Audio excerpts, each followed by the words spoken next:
नमस्कार दोस्तों, स्वागत है आपका हमारे YouTube चैनल जीके ट्रैकर पे। देखिए फ्रेंड्स, आज के वीडियो में हम बात करेंगे जो हमारी एक सीरीज़ है टॉप जीके एमसीक्यू सीरीज़, और आज हम इस सीरीज़ की 70वीं क्लास यहाँ पर कवर करेंगे। जैसा आप जानते हैं, इस सीरीज़ में हम आपके जीके के प्रीवियस ईयर क्वेश्चंस को यहाँ पर कवर करते हैं और इन क्वेश्चंस को पूरी डिटेल के साथ जो इनसे फैक्ट रिलेटेड हैं उनको, इनके कॉन्सेप्ट को कवर करते हुए चलते हैं। क्योंकि ये सारे क्वेश्चन आपके प्रीवियस ईयर के हैं तो आपके लिए इंपॉर्टेंट हो जाते हैं और हमें इनको यहाँ पर इनके फैक्ट के साथ देखते हैं तो आपको चीज़ें लिंक करके याद करने में यहाँ पर मदद मिलती है।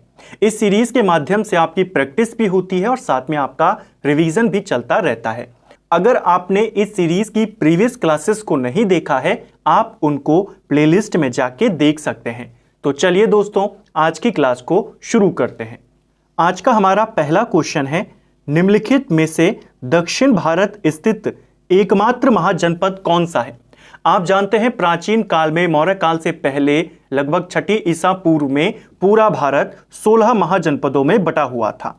इन 16 महाजनपदों में एकमात्र महाजनपद जो दक्षिण भारत में पड़ता था वो आपका अश्मक महाजनपद था। ऑप्शन बी सही आंसर यहां पे हो जाएगा। ठीक है, जो अश्मक महाजनपद था इसकी राजधानी आपकी पोटली, इसी को कुछ जगहों पर पोतन लिखा गया है और यह दक्षिण भारत का एकमात्र महाजनपद था।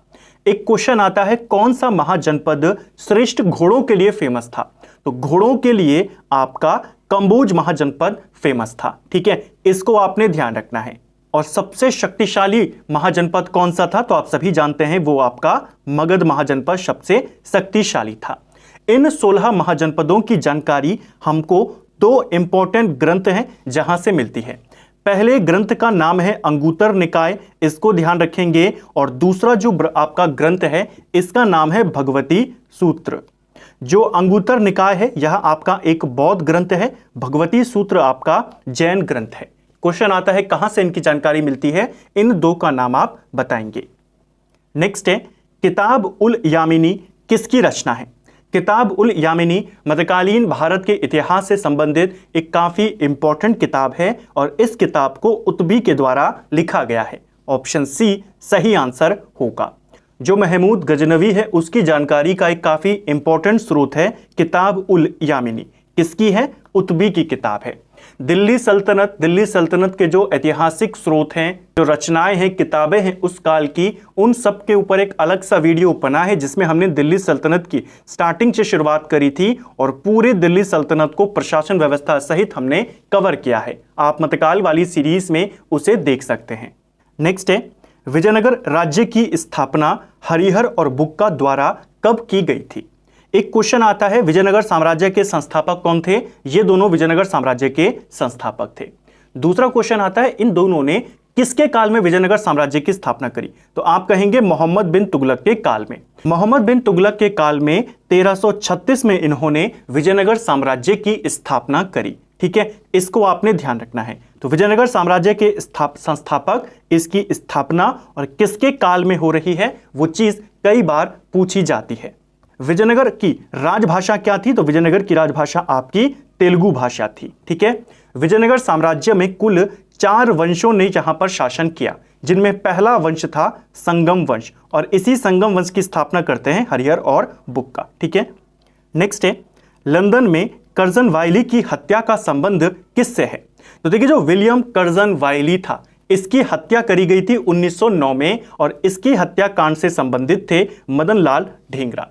इनको इसकी हत्या करने के जुर्म में बाद में फांसी की सजा दी गई 16 अगस्त 1909 को। ठीक है, 1 जुलाई 1909 में ये इसकी हत्या करते हैं और 16 अगस्त को इनको फांसी की सजा दे दी जाती है। ठीक है, घटना कहां हुई थी? ध्यान रखना, लंदन में इन्होंने कर्जन वायली की हत्या करी थी। काकोरी घटना को निम्नलिखित में से किस संगठन के क्रांतिकारियों ने अंजाम दिया था? देखिए, जो काकोरी घटना थी, काकोरी षड्यंत्र, काकोरी केस इसको कहा जाता है, यह आपके 9 अगस्त 1925 को हुआ था। ठीक है, और इसमें शामिल थे आपके हिंदुस्तान रिपब्लिकन एसोसिएशन के लोग। ऑप्शन बी सही आंसर होगा। अब ये जो हिंदुस्तान रिपब्लिकन एसोसिएशन है HRA, ये कब बनी थी? ये बनी थी अक्टूबर 1924 में। कानपुर में इसकी स्थापना होती है। सचिंद्र सन्याल इसके संस्थापक थे।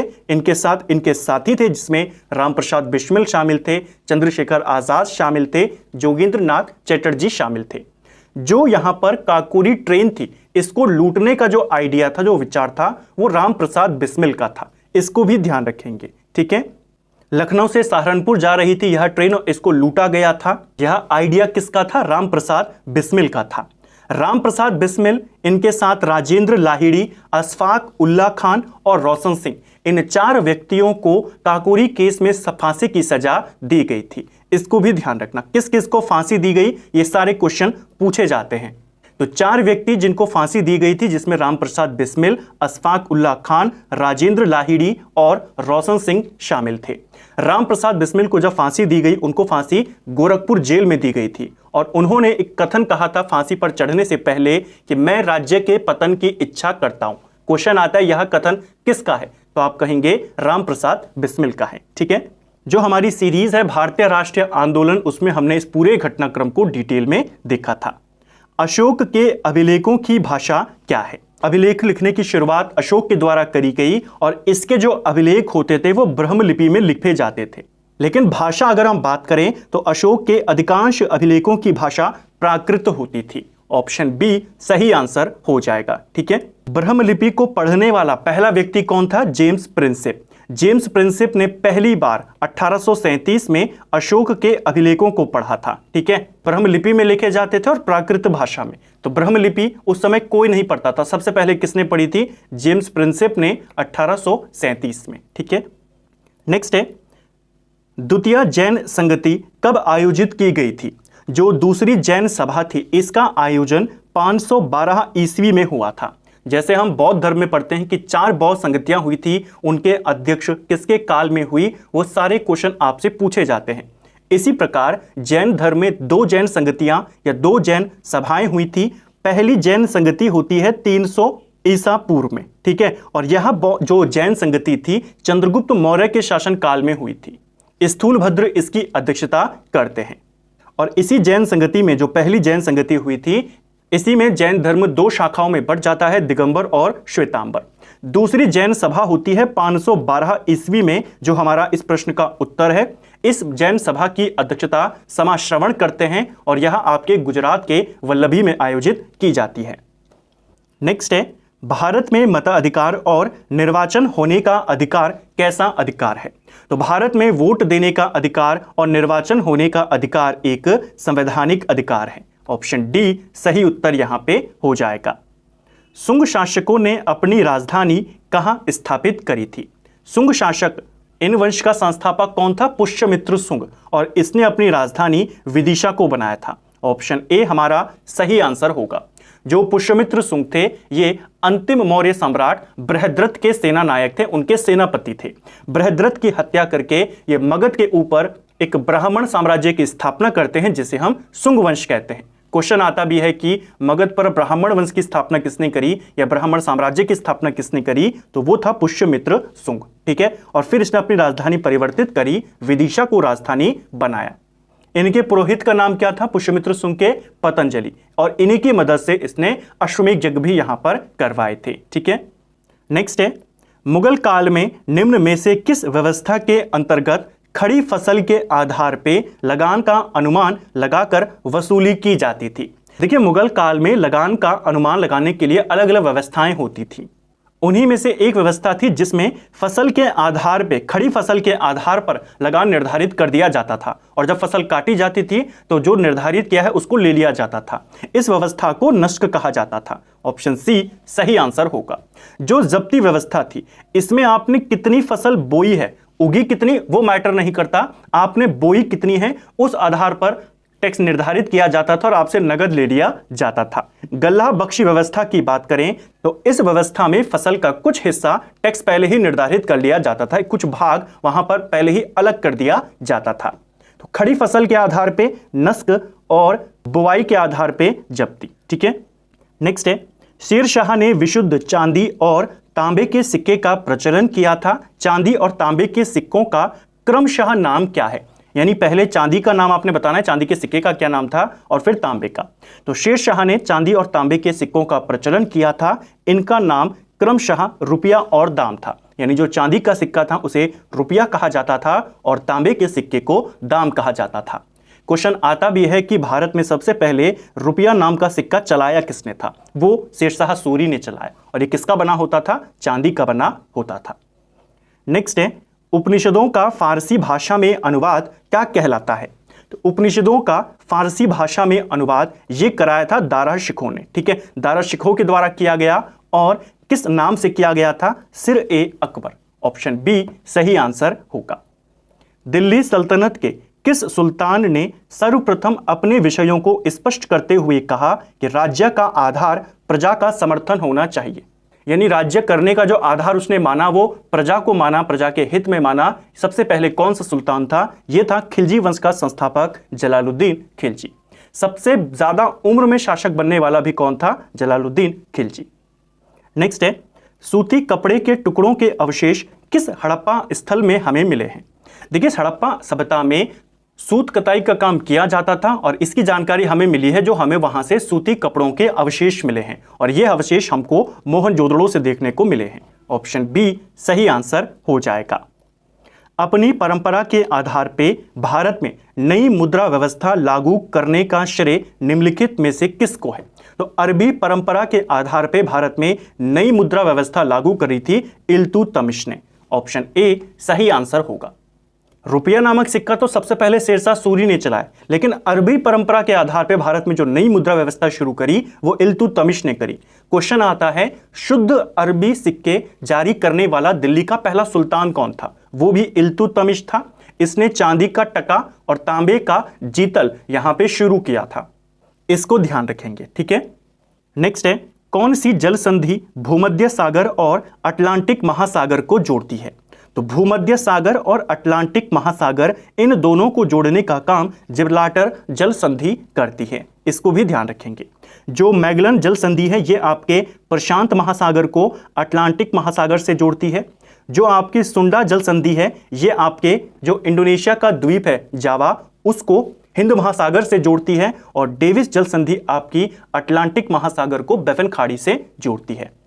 ज्यादा इंपॉर्टेंट आपकी ये तीन है, इन तीन को आपने ध्यान रखना है। निम्न में से किस राज्य की विधानसभा चुनाव में पहली बार ईवीएम का प्रयोग किया गया था? तो देखिए, ईवीएम का सबसे पहले प्रयोग भारत के अंदर 1982 में किया गया था, जब केरल में एक विधानसभा में 50 बूथों में इसका इस्तेमाल किया गया। ऑप्शन ए हमारा सही आंसर होगा।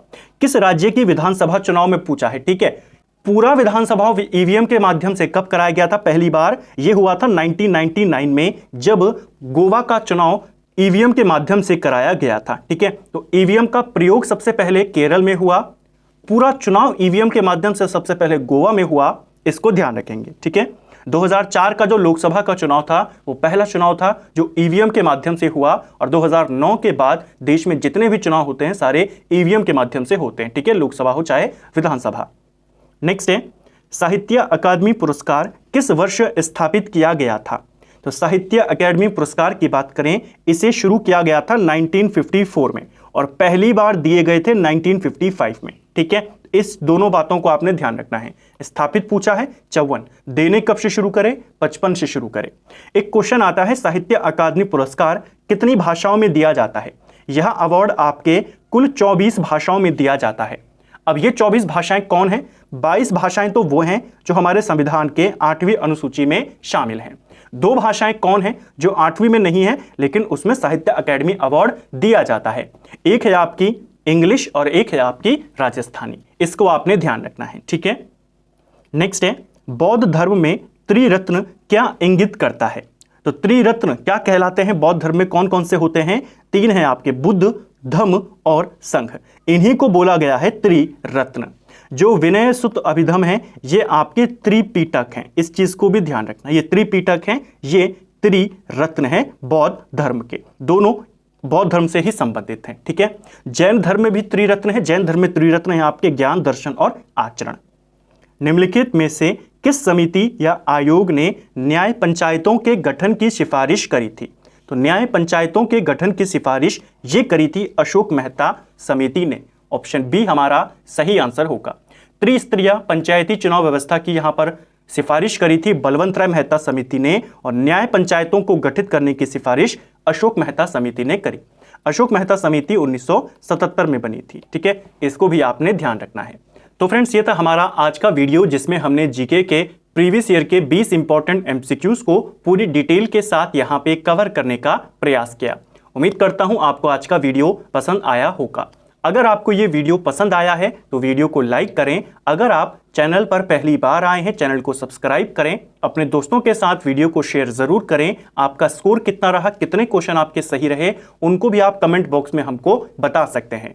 और अगर आप जीके को टॉपिक वाइज कवर करना चाहते हैं, डिटेल में कवर करना चाहते हैं, तो हमारी डिटेल क्लासेस ऑलरेडी चल रही हैं। आप उनको भी प्लेलिस्ट से फॉलो कर सकते हैं। Thank you friends.